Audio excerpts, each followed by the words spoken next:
The museum is envisioned to hold 14 chapters through different galleries that depict stages and dimensions of the year from 1971 to 1986, and transitioning with the visitors through the painful, turbulent, and eventually freedom-seeking experiences of Filipinos and the nation.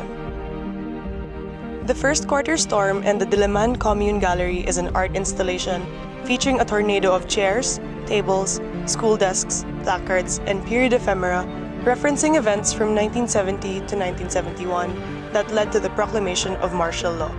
The second gallery is a large vintage television screen depicting that evening of September 23 when Marcos declared martial law, surrounded by other television sets which interchange from static to government propaganda and intermittent images of resistance to the regime.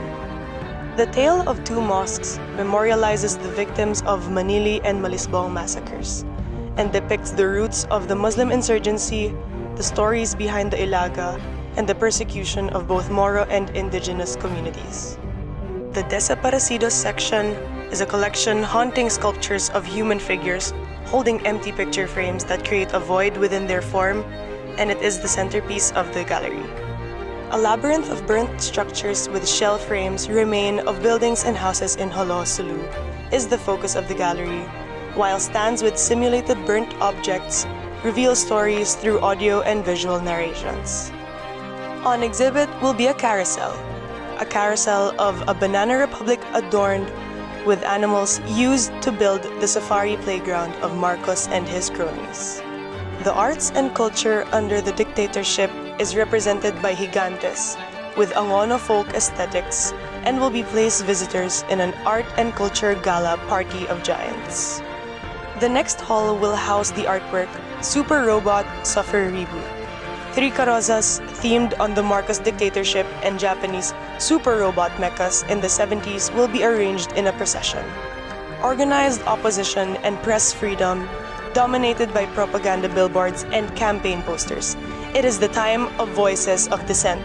The land and its people are one. Makling Dulag, the indigenous peoples, and their environment is featured in the gallery. The gallery highlights 2 full-scale sculptures of white elephants with a facsimile of the Manila Film Center and the Bataan Nuclear Power Plant. The room also intends to depict the new order of Manila Governor Imelda Marcos to hide urban squalor. Hindi ka nag-iisa, the AVSECOM van, the tarmac. The exhibition space highlights the 2 de facto catafalques of the late senator that carried him to his place in history. The paths to EDSA were born from the intersection of protests from Ayala Avenue to Mendiola. 2 roads on either sides of the protest are dressed with showers of yellow confetti. The final gallery is the festive march on EDSA. On opposite sides of the gallery are images of the Marcos family at the Malacanang balcony and the image at Club Filipino where Corazon Aquino taking her presidential oath of office. In the middle of this memorial library stands the Book of Tears, a sculptural fountain of a family, a translucent figure of a father handing out to his survivor family a thick book representing a registry of names of the persecuted. Water cascades down from the pages of the book into a small pool. How do we achieve justice? How do we win freedom? The Freedom Memorial Museum draws inspiration from the concept of transitional justice. It looks to judicial and non-judicial measures to redress legacies of human rights abuses in order to rebuild social trust and further advance democratic and peaceful futures. By ensuring that memories are preserved and accessible, it is hoped that the stories of victims during the repressive regime are never forgotten.